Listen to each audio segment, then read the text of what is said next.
When it came back, the folder was empty. All that remained on the camera was a short thumbnail image, saved automatically when the video had glitched. It showed the fire mid-pulse, blue and bright, and beside it, barely visible at the edge of the light, a shape. Not a person, not a shadow. Just a depression in the soil shaped like a handprint. The tag-stamped Grand still lay on the dashboard beside me. I didn't remember bringing it out of the woods. My name is Evan Hall. I'm 34 years old, a structural engineer by trade. And in my free time, I explore abandoned places.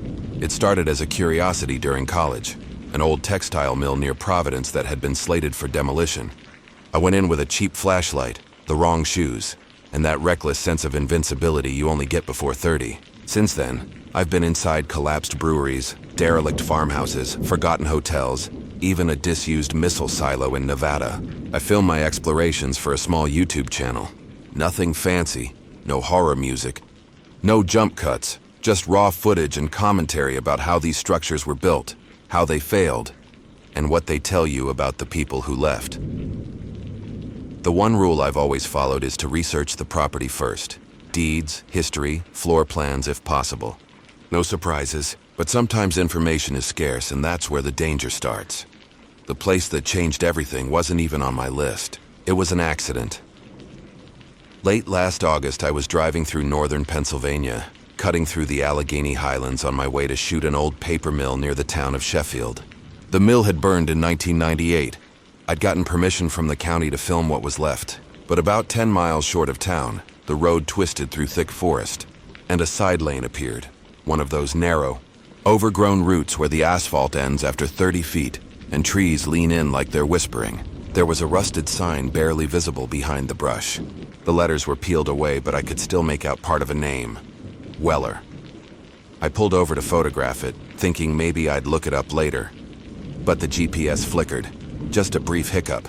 And when it came back, the lane didn't even register as a road. No label, no outline. The curiosity got the better of me. I turned in. The lane sloped down immediately, gravel popping under my tires. After maybe half a mile, the trees thinned, and I saw rooftops, half collapsed, brown with moss. A small abandoned mining town, or what was left of one. I'd found a ghost town without even meaning to. I parked in front of what used to be a general store. The windows were gone, the porch bowed. My camera batteries were full, my backup lights charged. It felt like a lucky find, the kind of place urban explorers dream about. A whole settlement, unrecorded. I started filming right away, narrating out loud for the footage. Most of the buildings were simple wood frame homes from the early 1900s, all slanting downhill toward a creek that had long since dried. The earth was cracked, exposing dark roots. I could see what looked like a coal loader or an old tram base near the tree line. The quiet was so deep it had weight. No birds, no wind through the trees, just the sound of my boots shifting dust. Inside the first house, wallpaper had peeled away in ribbons. The furniture was skeletal, the mattress sagging to the floor. I filmed the staircase, tested the first step it held, and climbed halfway up before deciding it wasn't worth the risk. Wood rot can be invisible until it isn't.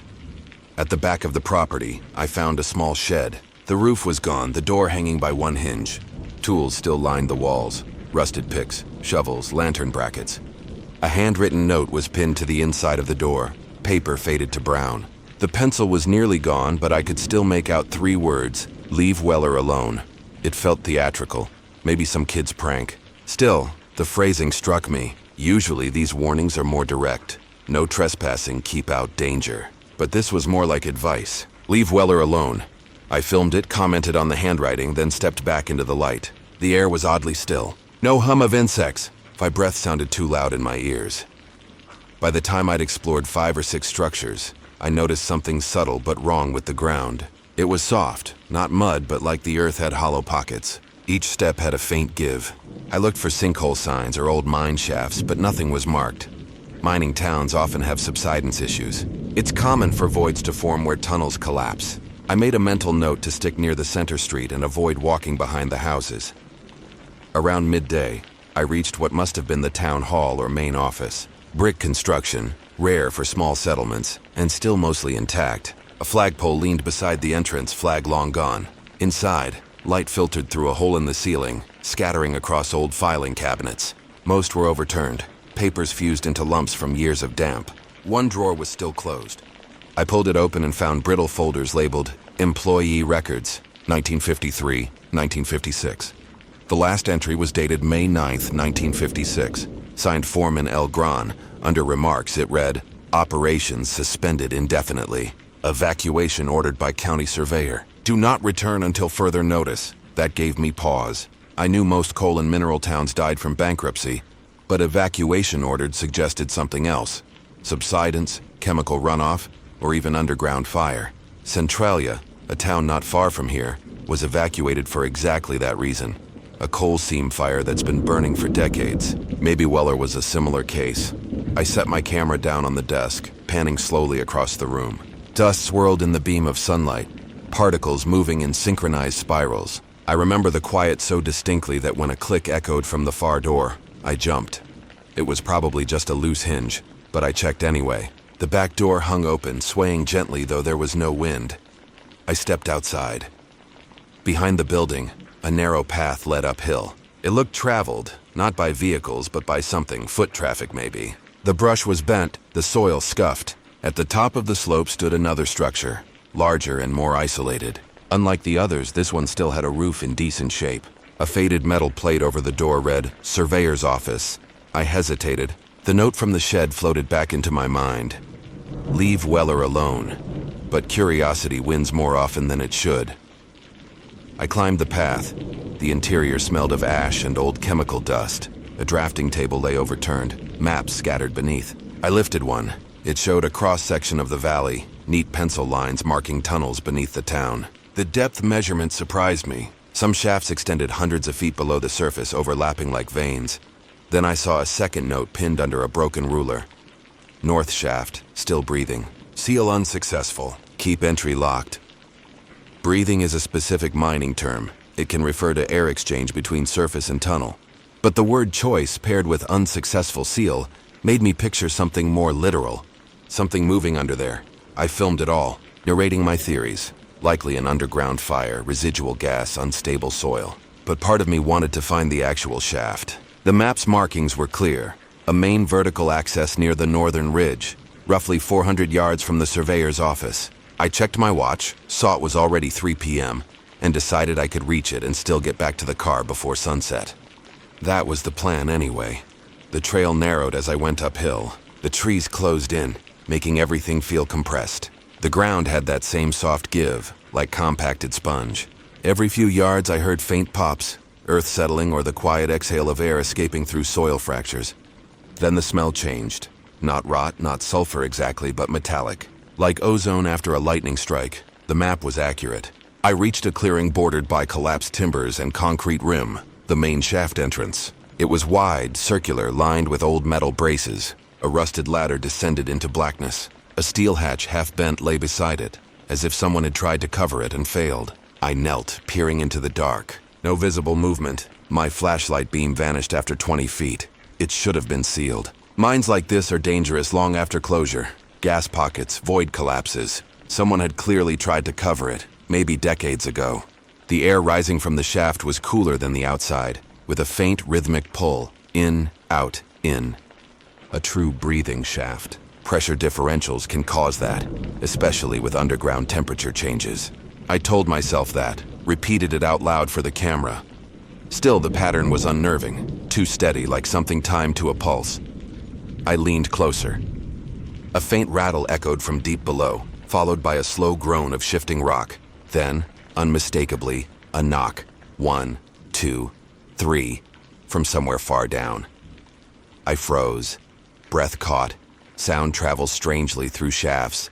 Small pebbles falling can mimic knocks. I knew that. I waited. The echo didn't repeat. My camera was still recording, pointed at the opening. I remember saying, "Probably pressure pops from the tunnel lining," my voice tight. Then my flashlight flickered, just a single pulse, and went dark. I stepped back, heart thudding. The sunlight through the trees was fading fast, the air growing colder by the minute. I swapped batteries, but the light refused to turn on. The camera light still worked, dim but steady. I filmed a quick outro, saying I'd return another day with more equipment, that it wasn't safe to stay. As I started downhill, the ground trembled. A short, hollow thump underfoot, like a door closing somewhere deep. Dust rose from the path. That was enough for me. I reached my car just as dusk set in. When I turned the ignition, the radio snapped on by itself, mid-static, mid-sentence. A male voice, distorted but intelligible, said one phrase before cutting out, "Leave Weller alone." Then silence. I sat there for a long time, engine idling, trying to explain it. Old frequencies, nearby transmitter, coincidence. Eventually, I convinced myself that's all it was. But when I got home and checked my footage, the audio near the shaft recorded a faint voice before the flashlight went out. Barely audible. Buried in the background hiss. It wasn't saying my name, it was whispering, still breathing. The sun had dropped behind the ridge when I finally pulled back onto the main road. My hands shook on the wheel, but I told myself it was just adrenaline. Most explorers get that come down after a risky sight. The body still buzzing even after you're out. I kept the windows cracked. The smell from the shaft still clung to my clothes. Cold metal and dust like something mined too deep. Cell service flickered alive once I cleared the trees. I parked on a turnout overlooking the valley, the town of Sheffield just visible below. The dash clock read 7:42 p.m. I checked my camera screen, battery half, footage intact. Relief washed through me. Whatever I'd captured, it was at least something concrete. But curiosity gnawed. That whisper, still breathing, hadn't been there while I filmed. I would have noticed. So I decided to check the footage right then, while the memory was fresh. I set the camera on the passenger seat and played back the last 30 minutes. The video started normal, me narrating at the shaft, light steady. The air made a low whoosh each time it rose from the hole. Then came the knocks, faint but sharp, echoing 3 times. My own voice followed. Probably pressure pops from the tunnel lining. Then the flashlight flickered. The frame went dim. I leaned closer, squinting. The audio hissed. Then in that gap between light dying and my breath catching came the whisper. 2 words, still breathing. No other sounds. Just that. I replayed it 5-6 times. Each time goosebumps climbed higher up my arms. The rational part of me whispered explanations. Microphone artifact, wind pattern, even a playback glitch. But the phrasing was too perfect, too human in rhythm. And then I saw it. A flicker of movement on the far edge of the frame, right before the flashlight went dark. Not a shape exactly. More like the momentary distortion of heat above asphalt. A shimmer bending the outlines of the shaft rim. I froze the frame and advanced by seconds. The shimmer rose from the hole, wavered and vanished when the light cut out. It didn't look like smoke. Smoke moves upward in columns. This was broader, like the air itself flexed. I should have driven straight to town and slept it off. Instead, I sat there for nearly an hour, rewinding, analyzing, convincing myself I needed to confirm what caused that air movement. If it was heat or pressure from underground, that could indicate a still burning seam, a real phenomenon worth documenting. By 8:30, the sky was ink black. The forest below looked bottomless. My car's headlights caught mist threading between the trees, thin and low. I told myself I'd just return to the ridge overlook, not all the way to the shaft, just to see if the air rising from it was visible in the dark with thermal contrast. That's all. A quick check, so I turned the car around. The lane back into Weller felt narrower in the dark. The trees pressed closer, headlights catching wet leaves like eyes. Every turn looked sharper than before. I kept the windows rolled up this time, the smell of the woods thick and sour. When I reached the first collapsed house, I parked off the side and killed the engine. The silence was immediate and absolute. I slung my pack over my shoulder, clipped on a headlamp, and left the camera rolling from the moment I stepped out. My breath misted in front of me. The air had turned cold, colder than it should have been for late August. I followed the same main street I'd filmed earlier, light bouncing across familiar ruins.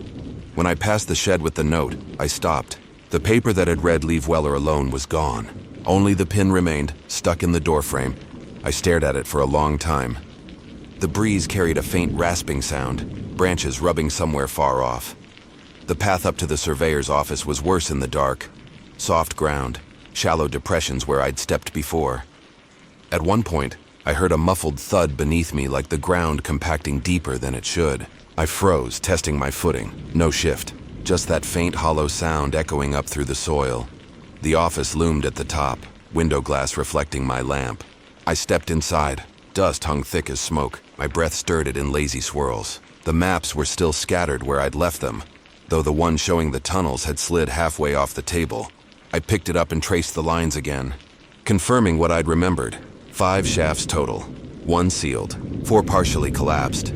The one marked North Shaft number 1, the breathing one, was drawn in bold pencil. The annotation beside it read, "Attempted closure failed. Ventilation continues at irregular pressure.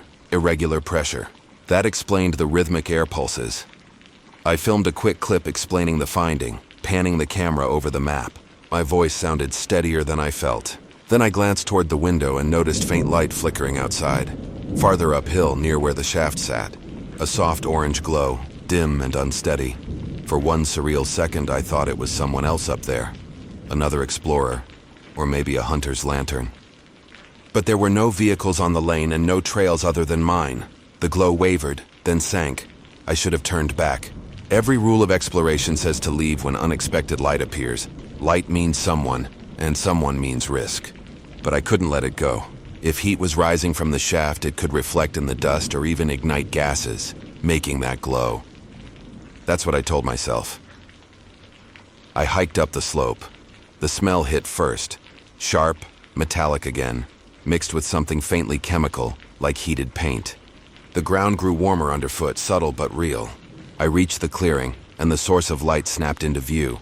A small fire, maybe the size of a dinner plate, burning on the dirt a few feet from the shaft rim. The flames danced low, blue at the base. There was no wood, no fuel of any kind. Just open ground. I crouched, shining my light over it. The soil itself seemed to burn, small patches glowing as if a vein of gas was escaping and catching air. A vent fire. Hazardous, yes, but natural enough in some coal regions. That explained everything, almost everything, because as I watched, the flame pulsed in sync with the draft from the shaft, swelling when air exhaled, shrinking when it inhaled. Like the ground was breathing through fire. I filmed it for several minutes, narrating the pattern, careful not to get too close. When I stepped back, my boot caught something metallic half buried near the rim. I bent to pull it free, an old brass tag, tarnished beyond recognition except for one stamped word, Gran. The foreman from the record file. The tag was attached to a narrow strip of wire that disappeared into the shaft. I tugged gently. It gave an inch, then stopped. At that same moment, the fire guttered and went out. Silence. Then the air shifted. The draft that had been exhaling suddenly reversed. Cold air rushing up, strong enough to scatter dust in a spiral around my boots. I stumbled back, coughing. The camera tumbled from my hand, clattering against rock.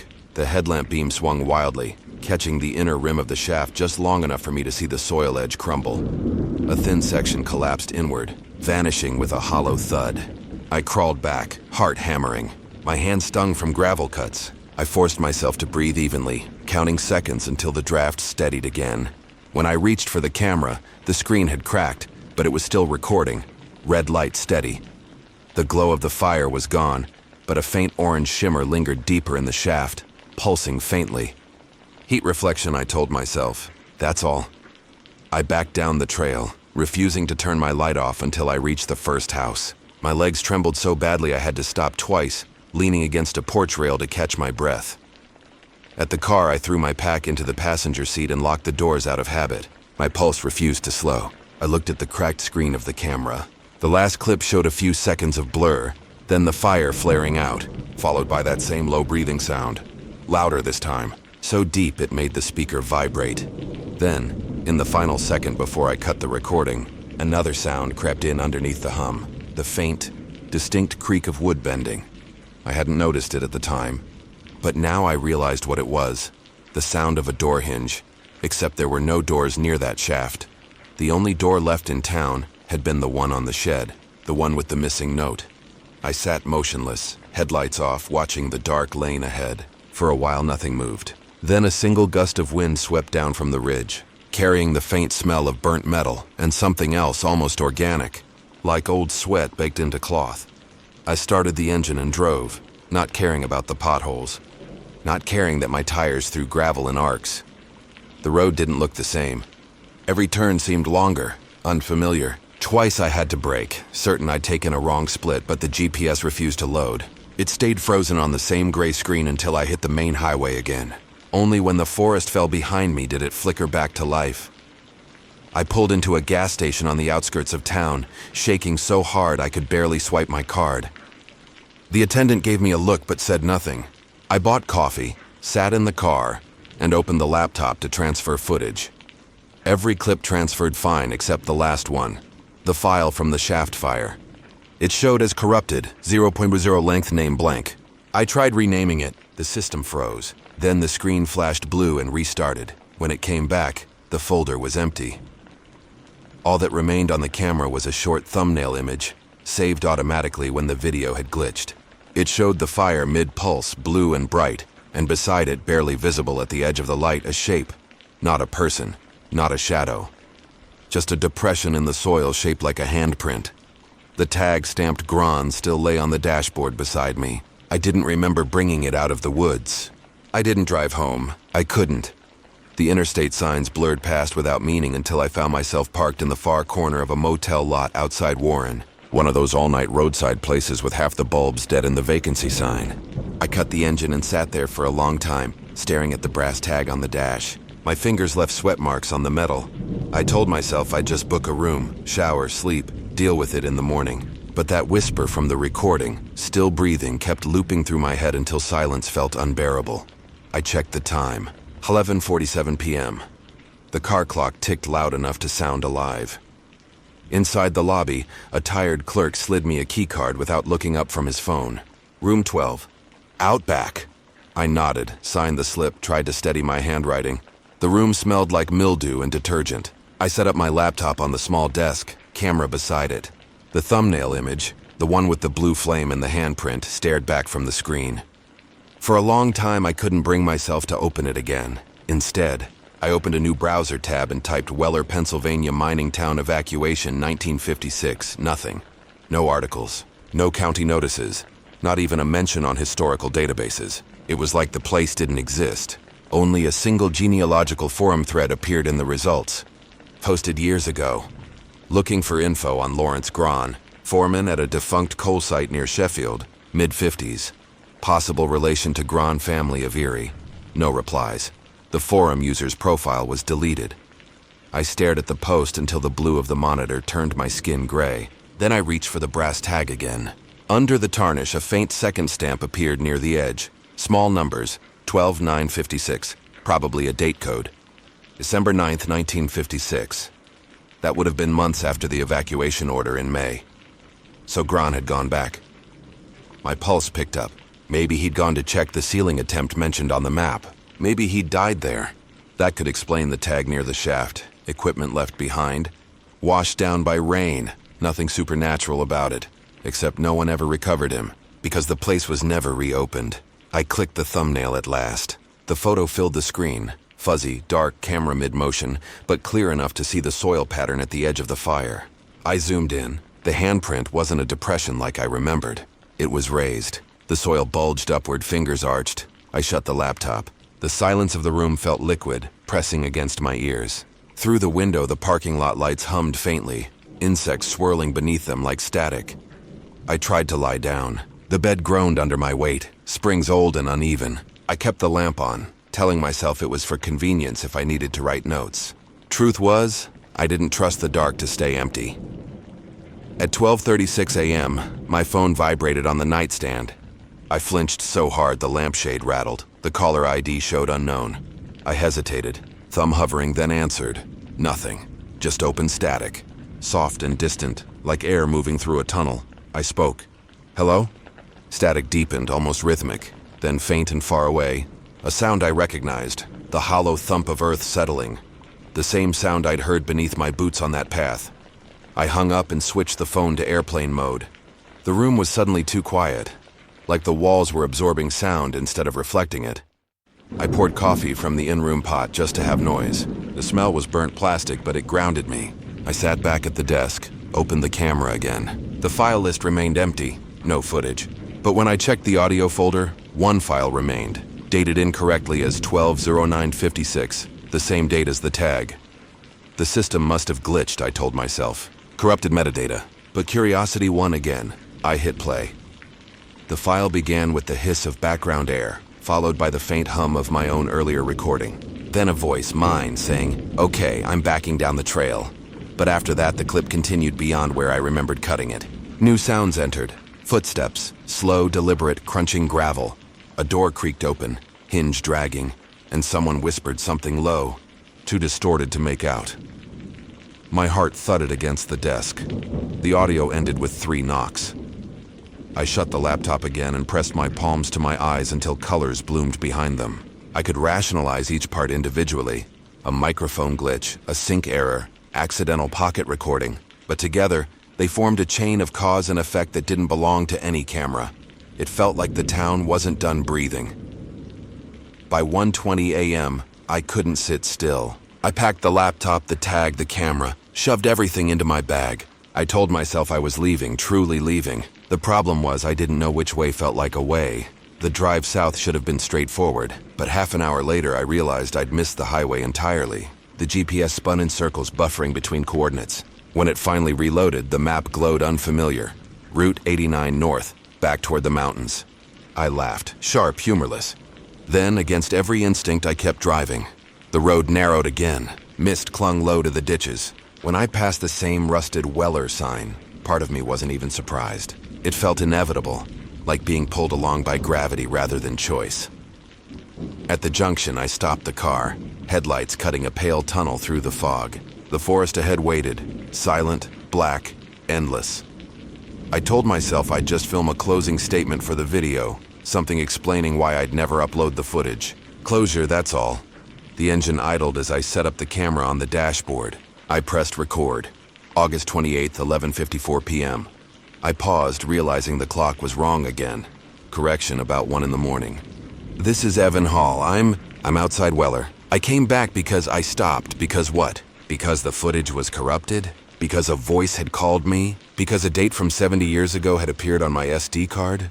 None of that sounded sane out loud. I exhaled, steadying my tone. Because something in that shaft is still active. Probably gas or residual fire. I just need a few readings to verify. That lie sounded easier than the truth. I grabbed my flashlight and the brass tag, then stepped into the fog. The woods absorbed the sound of the car behind me. Each breath left a cloud that drifted and vanished.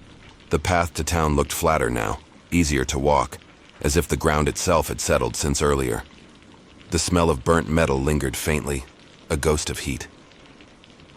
When I reached the first row of houses, my light caught something new. A set of fresh footprints in the dust, deep, clear, heading the same direction as me. They were about my size. I followed them through the street, past the shed, past the office. They led straight toward the hill. Halfway up, the air grew warmer again. My ears popped like during altitude change. The same metallic tang returned, stronger this time, mixed with sulfur. I coughed into my sleeve and pushed on. At the clearing, the shaft waited exactly as I'd left it. Rim intact, bent hatch beside it. But the air movement had stopped. The breathing was gone, dead still. I approached slowly, light sweeping the perimeter. The ground where the blue flame had burned was now just blackened soil. No sign of fire. I crouched, held the brass tag over the opening, letting it dangle by the wire. The draft didn't stir. No air at all. Then something clicked behind me, a dry, metallic pop, like a latch snapping into place. I turned. The shed door, 100 yards downslope, had swung fully open. My beam caught its inside edge, the pin still in place where the note had been. No wind. My throat tightened. I called out. "Hello?"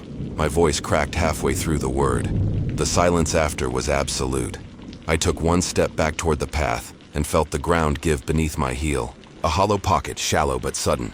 I caught myself before falling, heart hammering. The soil there had shifted, crumbling inward a few inches. When I shone the light down, I saw the faint glint of something metallic buried just beneath the surface. I brushed away dirt with my glove. A rusted helmet, dented and half collapsed with a small tag riveted to the side. The same name again, El Gran. Beside it, the soil bulged outward slightly. I didn't want to admit what shape it made. I stood, breathing hard. Light trembling across the trees. A soft sound rose from below, the gentlest exhale imaginable. Air slipping through loose earth. Then, quietly, 3 knocks, not from deep below this time. From somewhere much closer, muffled but near. I swung the light toward the shed. The door was closing. Slowly, with measured force, until it latched against the frame. I ran. Down the slope, through the silent street, past the sagging houses, never daring to look back. My beam bounced off wood and glass and dust until the trees opened and the car appeared, shining silver in the fog. When I reached the driver's seat, I realized my hands were covered in dirt. Not surface dust, but deep soil packed under the nails. I hadn't touched the ground after that helmet. The brass tag was gone. The seat beside me was empty. I started the engine and didn't stop until the first gray hint of dawn touched the tree line. Even then, I didn't look in the mirror, because behind me, through the cracked window, I could still hear the faintest rhythm of air moving through something deep underground. In, out, in, still breathing. Morning came gray and thin, the kind of light that doesn't feel like daylight so much as the absence of dark. I'd been driving for hours, tracing empty back roads without direction. My brain felt raw from exhaustion, my hands buzzing with caffeine and adrenaline. The forest thinned, replaced by farmland, then by a town that looked built around a single gas station and a diner with a flickering sign. May's Place. Breakfast all day. I pulled in because I needed witnesses. I needed other human voices to sound normal again. Inside, the diner smelled like burnt toast and coffee grounds. A few locals sat scattered along the counter, all older men with caps pulled low. The waitress, gray ponytail, eyes sharp enough to see through anyone, gave me a once-over before setting down a mug. "You look like you've been up all night," she said. "Coffee?" I nodded. My voice didn't feel trustworthy yet. The cup landed in front of me, steaming. I didn't realize how badly my hands shook until I tried to lift it. She noticed too. "You lost?" she asked. I was filming near Sheffield, old mining town called Weller. "You ever heard of it?" She frowned, towel frozen mid-wipe. "Where'd you say, Weller?" "Small place, couple miles west of..." "There's no town by that name," she said flatly. "Not anymore anyway." "Not anymore?" She shrugged. "You get enough ghost towns around here. Names fade, signs rot. What's left ain't a town, it's woods," I pushed. "But there were buildings. Houses, even an office." "Hey kid," she said, setting the towel down. "The mines up that way collapsed before my father was born. County fenced most of it off in the 70s. If you found something that looked like a town, it wasn't supposed to still be standing." Her words rattled around my skull. I wanted to tell her everything, about the shaft, the fire, the name tag. But all that came out was, "Do you know the name Gran?" She tilted her head, thinking. "Lawrence Gran? Yeah, that rings a bell. Wasn't he the foreman at one of those sites? Died in an accident. Long time ago. What kind of accident?" Another shrug. "They said he went back after closure to check on some vent. Never came out. County sealed the tunnels after that." I gripped the mug until the ceramic burned my palms. "Do you know where he's buried?" She laughed once softly. "They didn't find him, sweetheart. Shaft caved in. Why are you asking?" I didn't have an answer ready. My mind flipped through the footage I'd lost. The brass tag. The sound of breathing earth. I finally muttered, "I think I found something he left behind." That earned me a longer stare. The kind people give before deciding whether to call the cops or just look away. But she just poured more coffee and said, "If you want old records, library in Warren keeps the mine reports. Go talk to the reference desk." The library sat 2 towns over, brick and limestone built like a courthouse. I parked under the oaks out front and told myself that this was a step toward sense. Research, verification, control. The things I understood. Inside, the air smelled like paper and lemon cleaner. The reference librarian was a man in his 60s, with a badge that read, C. Henley.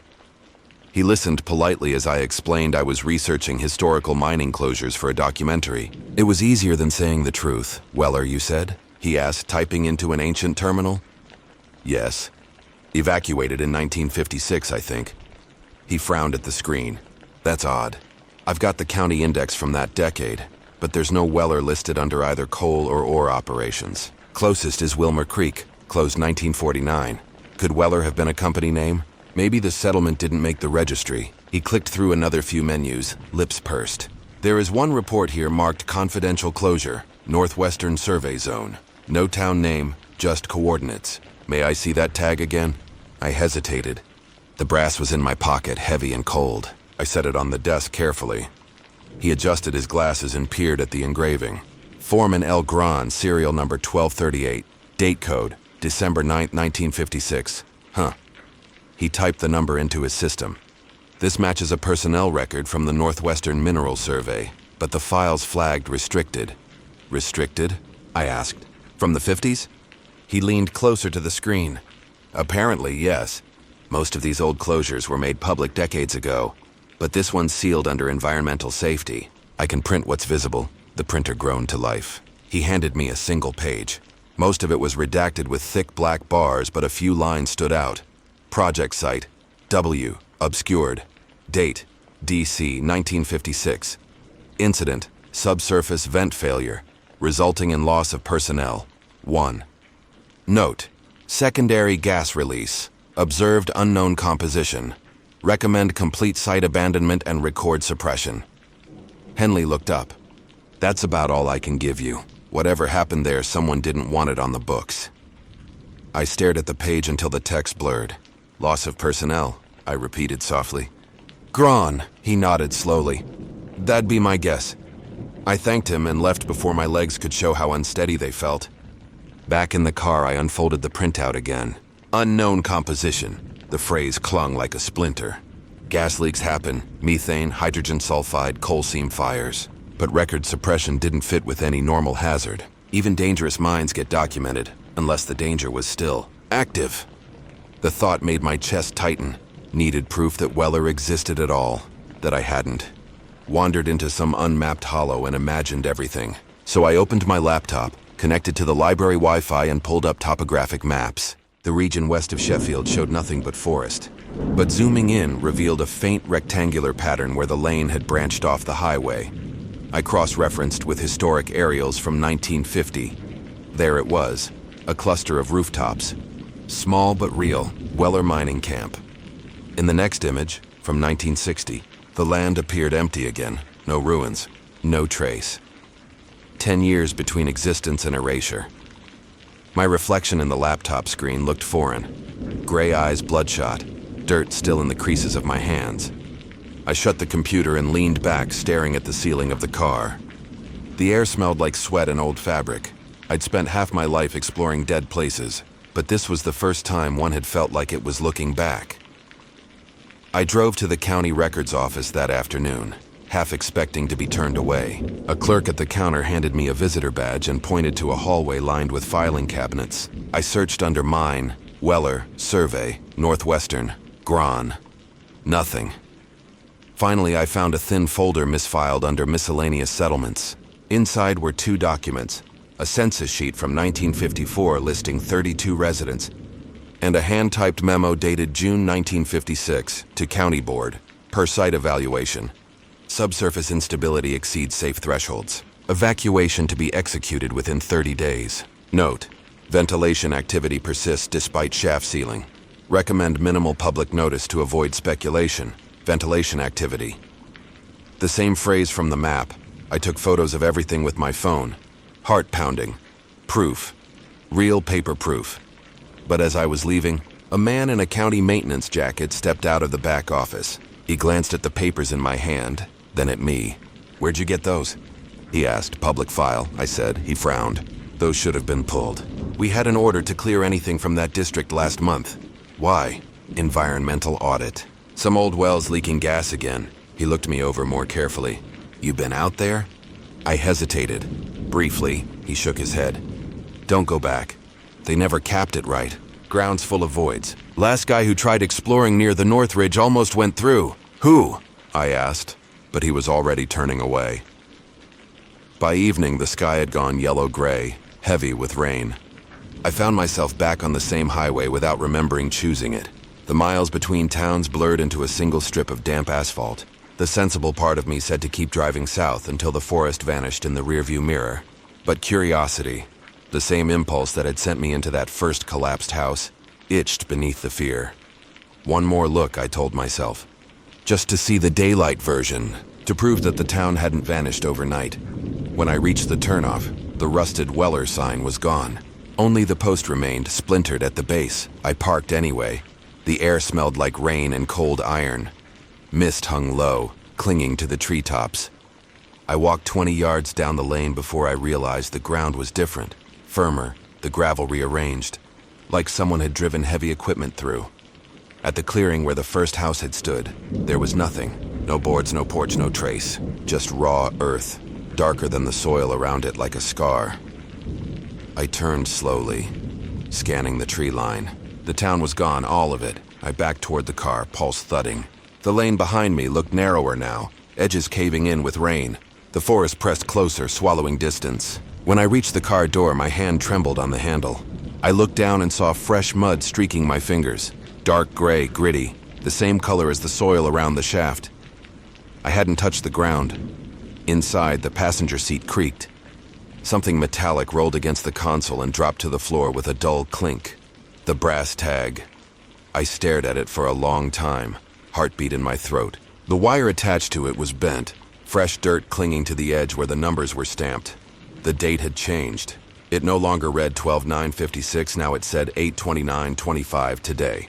I drove without direction for nearly an hour, the brass tag on the passenger seat catching every flash of light through the windshield. The numbers hadn't changed, 8/29/25, no matter how many times I glanced to be sure I'd read them right.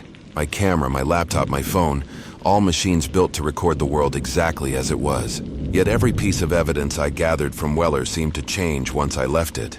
I tried to call someone, anyone, but the phone hung frozen on the dialing screen. No bars, though I'd been in coverage all morning. I tossed it aside and focused on the road. The rain finally started as I crossed into Warren again.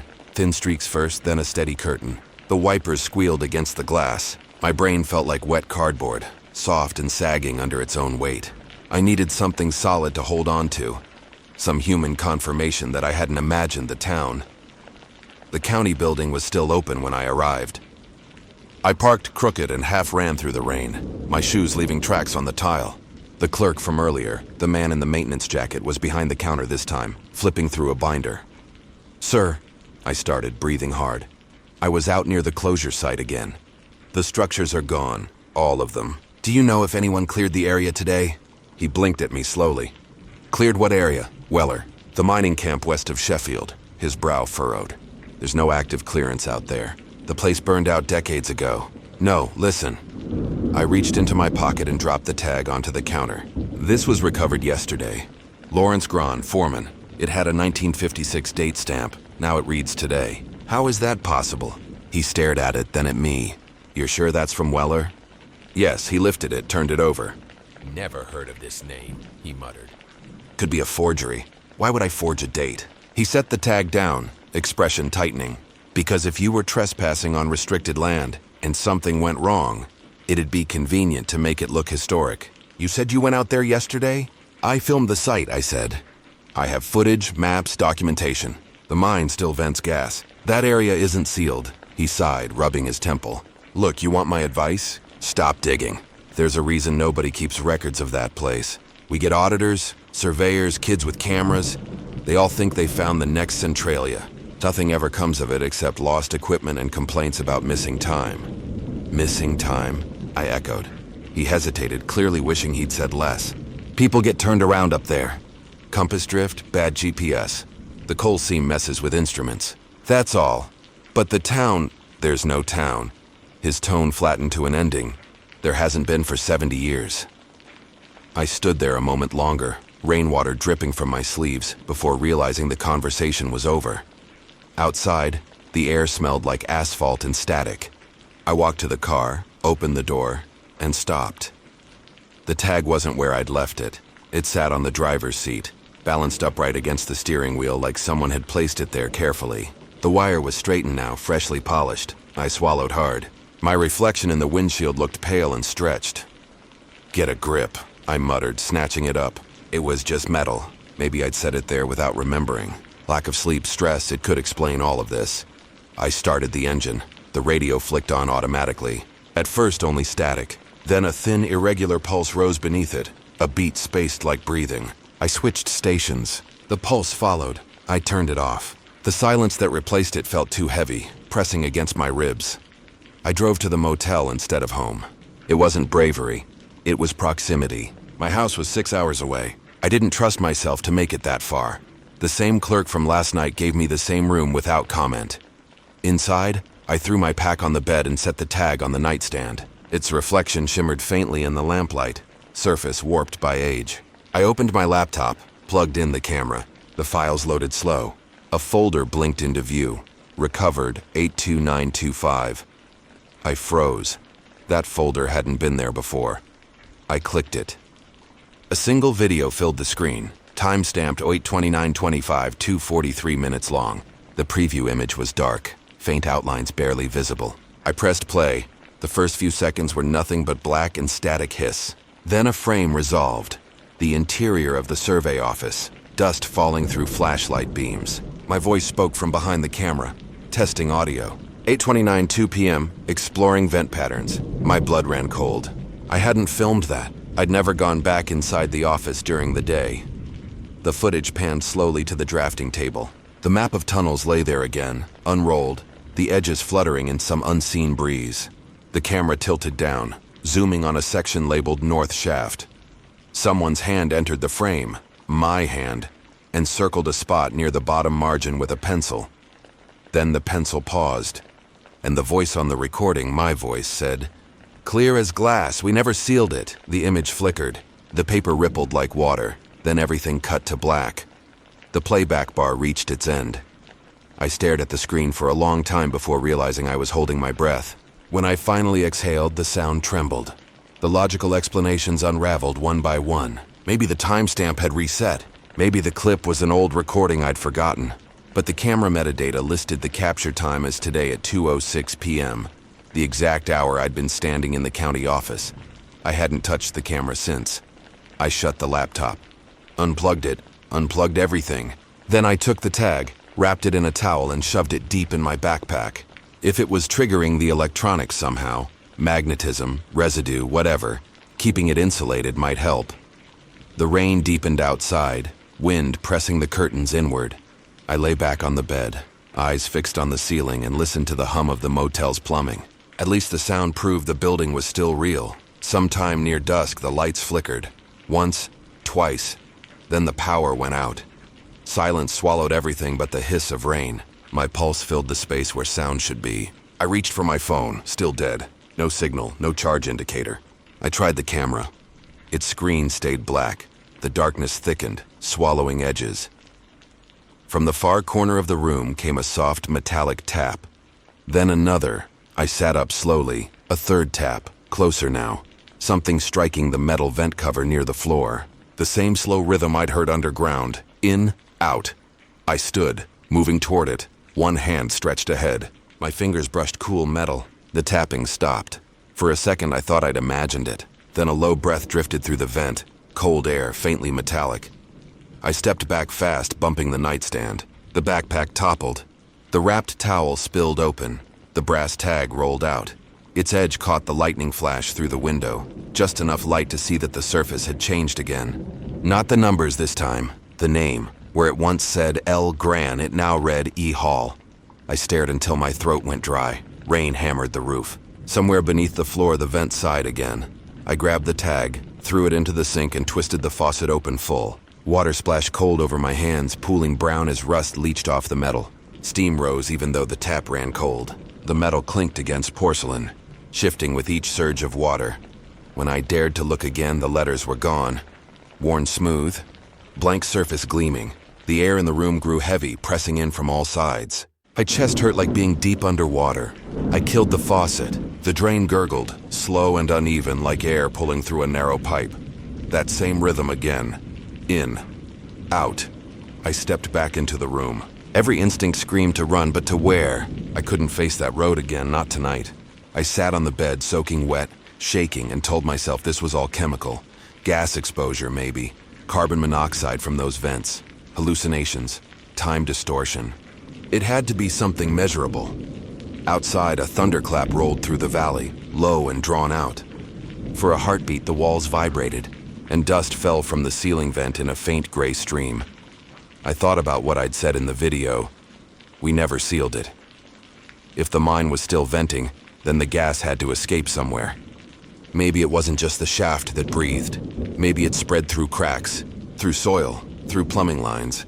Maybe it was still moving. I grabbed my pack, stuffed everything inside, and stumbled into the rain. The parking lot glistened under flashes of lightning. The air smelled of iron and something faintly sweet, like the smoke that had risen from the soil at the shaft. As I opened the car door, I heard it again behind me. 3 knocks, soft but distinct, coming from the motel room I'd just left. Then silence. I drove until the highway widened, until the forest was only a shadow behind me. My chest ached from holding breath. Each mile marker looked less familiar than the last. The tag stayed in the sink behind me, or at least I hoped it did. But hours later, when I stopped for gas and reached into my pocket for the keys, my fingers closed around cold metal, and this time, the surface was warm. Rain had turned the highway into a ribbon of black glass. The car's headlights stretched ahead, catching fog that folded back into itself. I drove south without destination, the speedometer hovering near 70, my pulse somewhere higher. Every few miles I convinced myself to stop. Then the sound would return, not a voice, not even words, just that slow rhythm, subtle and constant, like the heartbeat of the road beneath me.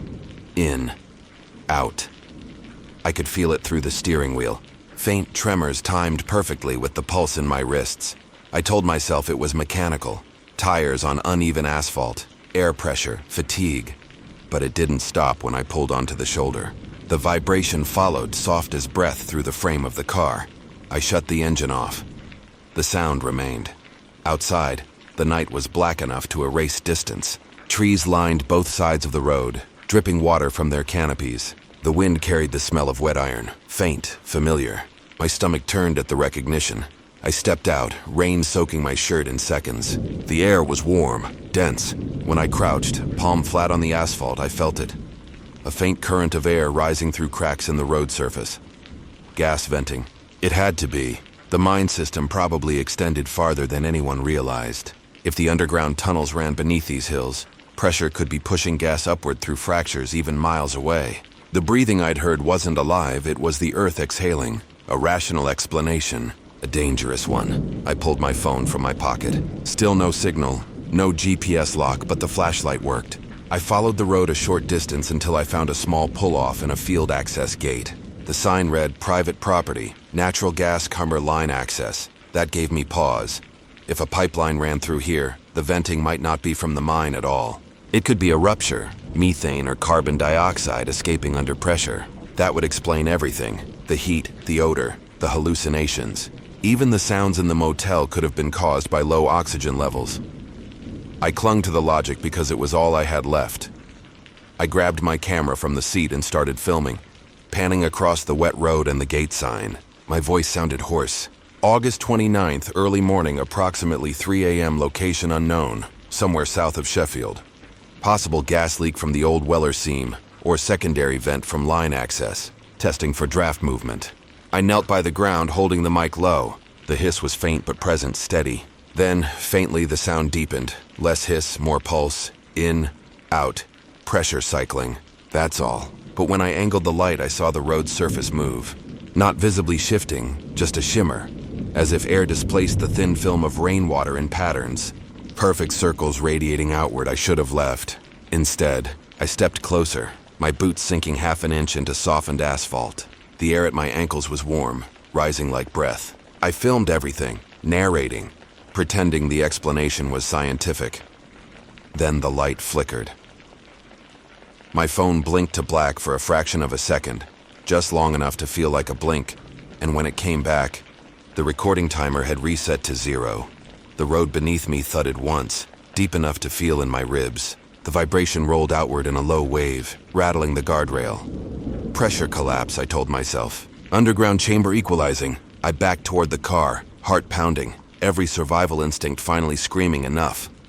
When I reached the door, my headlights dimmed, then brightened again, rhythmically, once for each beat of the pulse. I slid behind the wheel, turned the ignition. The radio snapped on by itself, defaulting to AM static. I tried shutting it off. The button didn't respond. The static shifted, thinning into a soft, steady hiss. Not speech, just a long exhale through dust. I cut the power completely. The hiss didn't stop. It came from somewhere deeper in the car, maybe the air vents or the cabin filter. The smell returned, metal and something faintly sweet like heated chemical dust. My eyes watered. I rolled the windows down, coughing, and the sound of air doubled in volume, echoing from somewhere below the chassis. Gas was building under the road. That had to be it. I needed to get clear before something ignited. I started the car again and drove fast, following the highway's descent through switchbacks that curved between dark hills. The rain blurred everything into streaks. Twice I thought I saw lights behind me, headlamps flickering through the mist. But when I slowed, they vanished every few minutes. The breathing rose again beneath the tires, deep and uneven, as if the ground was straining. Miles later, I reached a bridge, concrete narrow, crossing a shallow gorge. I slowed instinctively. The air here was different, cooler. The vibration eased. For the first time in hours, silence. I pulled to a stop mid-span and let the engine idle. My body shook from exhaustion, but relief crept in with the quiet. The road behind me was empty, the hills barely visible. Ahead, a single farmhouse light glowed faintly across the fields. Normal life, civilization. I wasn't lost anymore. Then, beneath the bridge, something echoed. A hollow, rolling breath moving through stone. The sound rose up through the concrete, long and slow, then faded. Pressure release. Underground vent connecting to the riverbed. It made sense. Everything made sense if I forced it hard enough. I told myself it was over. I filmed a final clip for the record. 3:15 a.m. I've traced the venting pattern at least 15 miles south of Weller. Appears to be residual gas exchange. We'll notify county and environmental authorities once signal returns. Terminating exploration. I shut off the camera, and then faintly through the floorboard came 3 knocks. I froze. The sound was different this time, harder, sharper. Not vibration, not pressure, impact. It came again, slower. I leaned forward, heart hammering. My eyes tracked to the passenger side floor, where rainwater pooled in a thin line near the door. The surface rippled once, twice, timed perfectly with the knocks. Something below the bridge was shifting. I unbuckled, stepped out into the rain, and walked to the edge. The beam of my flashlight cut through mist to the creek below. The water was dark, sluggish, barely moving. A small patch near the center boiled faintly, bubbles breaking through the surface. Methane release textbook, I almost laughed. The relief hit like adrenaline gone wrong. It wasn't haunting me, it was physics. Gas venting through natural channels, carried by old mine shafts that extended beneath the valley. The entire breathing phenomenon was geological, not supernatural. I filmed the bubbling water, narrating through ragged breaths. This confirms it. Venting has reached waterline, underground fire or gas pocket likely forcing pressure through fault system. That's what causes the rhythmic exhalation. Perfectly natural if still dangerous. My voice steadied as I spoke. The world aligned again, neat and explainable. Then the bubbling intensified. The water surface domed outward, mud swirling. A low rumble rolled through the bridge supports. I stepped back fast. Seconds later, a plume of steam erupted from the creek. White, dense, roaring. The heat slapped my face. I stumbled, half-blinded. The plume shot 15 feet high, then collapsed in on itself. The smell hit next, burnt sulfur and iron. My ears rang. When it cleared, the creek surface was calm again, as if nothing had happened. I stood there shaking, light trembling in my hand, realization dawning slow. That kind of venting didn't stop on its own. It meant deeper instability. The ground here wasn't just breathing. It was building pressure. A collapse, or worse, ignition, could take half the valley. I ran back to the car. My lungs burned, probably from inhaled fumes. The inside of the windshield fogged instantly. I wiped it clear with my sleeve and started the engine, ready to call emergency services once I found a signal. But when I looked in the rearview mirror, the surface of the road behind me wasn't flat anymore. The asphalt bulged upward in slow motion, like air pushing under a sheet of rubber. It rose, fell, rose again, in, out. The bridge shuddered. I threw the car into gear, tires squealing on wet concrete. The bulge flattened as I crossed the final span. Behind me, a dull whump sounded, air imploding. No explosion, just pressure collapse. I drove until the landscape changed, until trees gave way to open farmland, and the smell of wet earth replaced the metallic tang. The pulse finally faded, lost to the distance or the noise of the engine. By the time the first trace of dawn colored the clouds, I'd put 30 miles between myself and the ridge. I pulled over near a line of silos and killed the engine. The silence was absolute. I let my head fall against the steering wheel and breathed until the world steadied. When I looked up again, something on the dashboard caught my eye. Condensation, faint. Circular patches of fog forming and disappearing in rhythm. I wiped them away. They came back, slowly, one after another, 5 perfect ovals side by side. Fingerprints, not pressed, not smeared, formed from the inside, by the difference in temperature. I stared until the breath I'd been holding escaped me in a sharp exhale. The prints evaporated. I told myself the condensation pattern was coincidence, that the air vents were uneven, that the heat differential created random shapes. But when I looked closer at the dash, there was moisture beading on the metal edge of the air vent, faintly dark, faintly oily, just like the seepage I'd seen near the shaft. Same composition, same smell. The underground network hadn't just been venting into the forest. It had followed the fractures, followed the air pressure, followed me. And somewhere beneath this valley, the earth still breathed. Dawn never really came, just a slow gray leaking into the sky.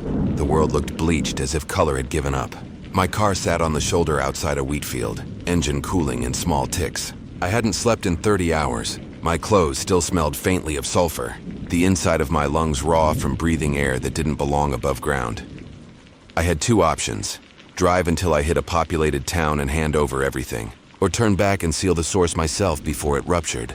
The first choice was sane. The second felt inevitable, because if I walked away, Weller wouldn't stay buried. That vent under the bridge was only a preview. I'd seen it, filmed it. The gas was spreading through seams that reached for miles. One spark, one lightning strike, one passing vehicle, and the whole valley could ignite. My chest tightened around the thought. No one believed me yet. They would once the footage reached daylight, but by then daylight might not exist here. I turned the key. The engine caught, coughing once before settling into a low idle. The dashboard clock blinked 6:03 a.m. I'd been hearing the same steady pulse beneath the world for half a night. It had to stop somewhere. I retraced my route north, through the thinning mist, the shape of the forest re-emerging mile by mile.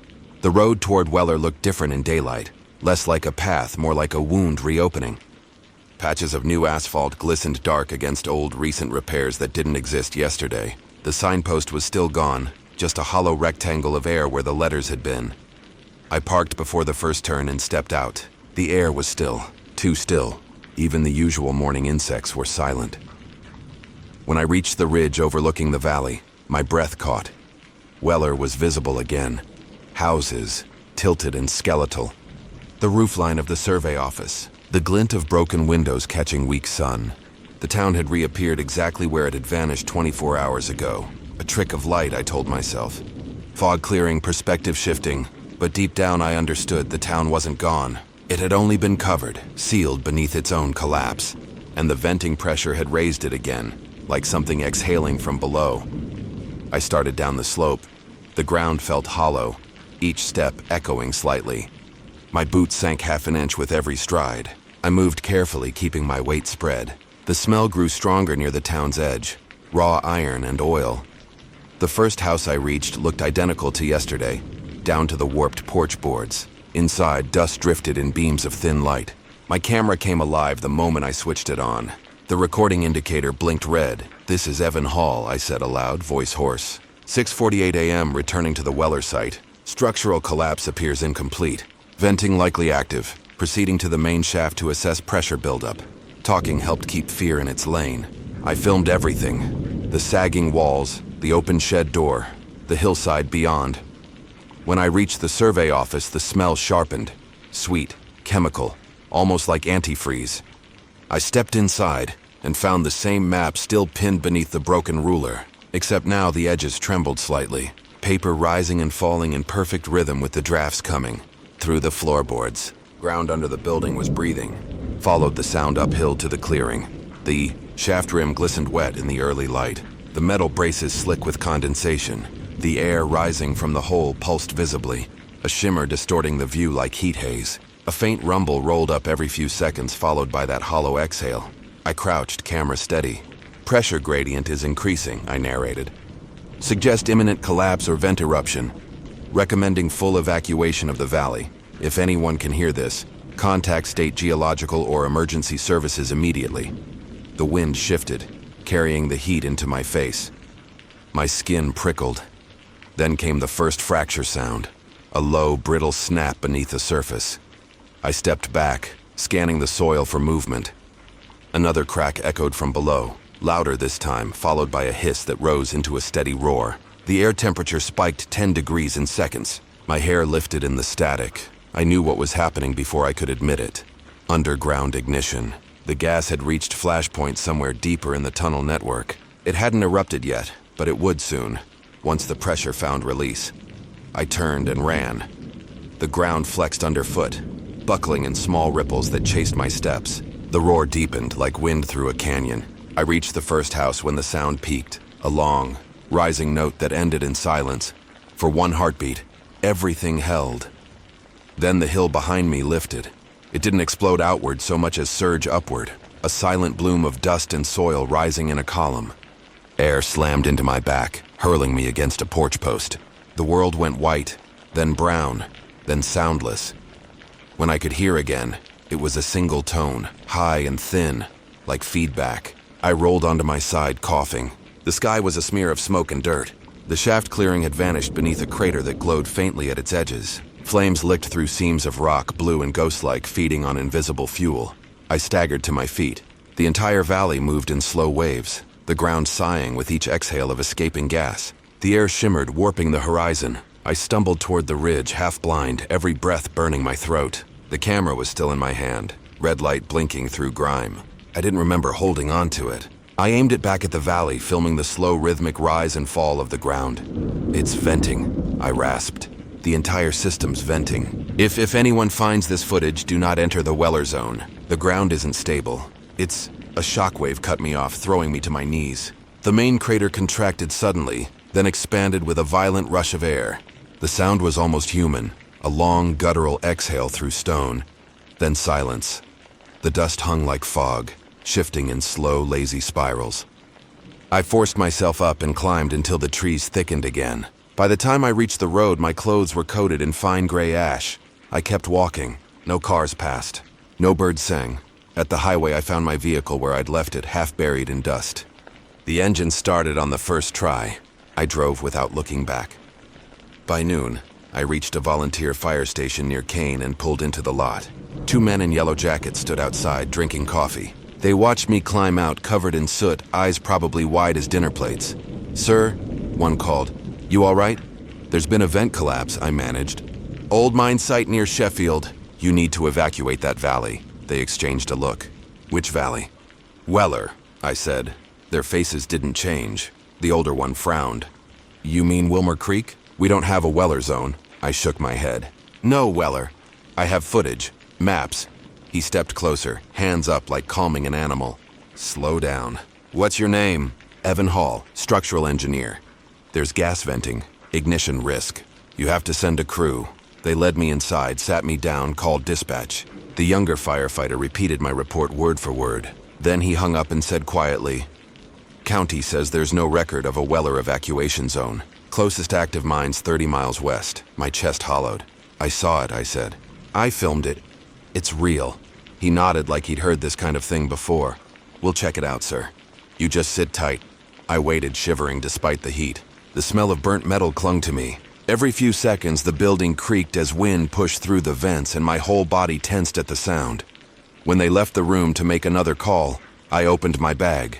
The camera sat inside, screen cracked, lens smudged. I turned it on. The last file blinked on the display.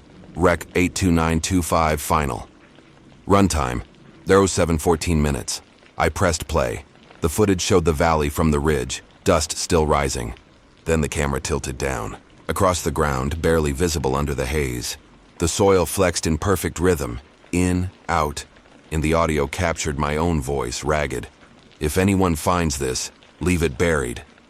Then the picture shook violently and cut to black. The file ended. I shut the camera off.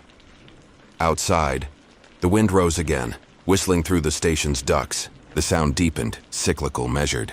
The firefighters returned, faces tight. "County says they're sending a team to check the coordinates you gave," one said. "They think it's just residual gas from an old seam fire." "Nothing serious," I nodded, numb. As they spoke, a low vibration rolled through the floor, faint but undeniable. The coffee cups on the table trembled. One of the men frowned. "You feel that?" I did. It pulsed once. Then again. In, out. We all stood still, listening. The older firefighter stepped to the window, scanning the horizon. "Probably a tremor," he said, voice too casual. But the ground beneath us exhaled again, and the lights overhead flickered in rhythm. I looked down at my hands. The dust on my skin shimmered with each pulse, rising in tiny clouds and settling back in time with the breath of the earth. The younger man muttered something I didn't catch. The vibration faded, leaving silence thick enough to hear our own hearts. I turned the camera back on, set it on the table and aimed it toward the window. "If it's spreading," I said softly, "it won't stop at Weller." No one answered. The wind outside paused for a single breath, and in that stillness came the faintest sound from somewhere beneath the concrete floor. Deep, slow, patient. The sound of the ground remembering how to breathe.